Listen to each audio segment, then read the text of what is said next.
বলদে jail থেকে পালানোর জন্য জেলের রড কাটতেছিল। এর ভিতরে পুলিশ এসে পড়ে। তা দেখে জেলের বাইরে বলদে দাঁড়িয়ে থাকে। আসামি জেলের বাইরে থাকা সত্ত্বেও মাথা মোটা পুলিশ কিছুই বলে না।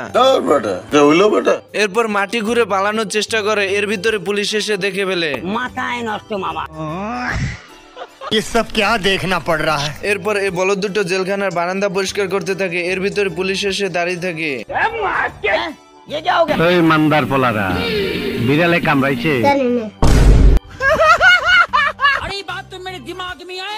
মামা মুড়িয়ালার টাকা দিমু না। এবারে মুড়িয়ালার কিন্তু টাকা দিমু না। এবড়া জালমুড়িয়ালার কিন্তু টাকা দিমু। এবড়া জালমুড়িয়ালার কিন্তু টাকা মেরে দিম। টাকা দিম। এবারে ঝালমুড়িয়ালার না টাকা দিমু না। भारी मिस्टेक हो गया सर। আরে শালার মতো রাত চুপ থাক।